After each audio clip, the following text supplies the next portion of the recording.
Siapa cowok nyebar spanduk di atas bukit anjing. Viral di media sosial video yang memperlihatkan baliho salah satu caleg terpasang jauh di atas kaki gunung kota Samarinda, Kalimantan Timur. Penampakan baliho yang tak bisa terlihat dengan jelas dari kejauhan itu pun sontak membuat para warga di sekitaran lokasi bingung.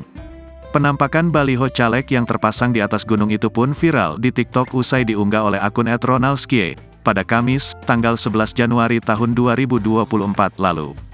Dalam video tersebut tampak beberapa pria yang kebetulan sedang melintas menunjukkan peletakan baliho kampanye caleg terpasang di lokasi tak biasa. Bukannya ditempelkan pada pohon, tiang listrik, maupun dinding, baliho tersebut justru terpasang jauh di ujung kaki gunung. "Ini caleg siapa ini taruh baliho di gunung?" tulis pengunggah. Padahal lokasi tersebut sangat sepi dan hampir tak dilalui oleh siapapun. Alhasil para warga pun bingung perihal alasan mengapa baliho kampanye tersebut diletakkan di kaki gunung yang sangat sepi. Bahkan untuk sampai ke lokasi tersebut juga harus melewati medan yang terjal dan terbilang sangat sulit. Kelakuan caleg plat KT aneh-aneh aja, tambahnya lagi. Namun dari video, tak jelas siapa caleg yang terpampang di baliho tersebut.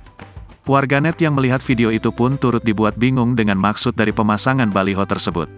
"Target marketnya bukan kita," kata warganet. "Minta dipilih Allah secara langsung," timpal warganet lain. Ngapain cowok itu spanduk cowok? Download Tribun X sekarang.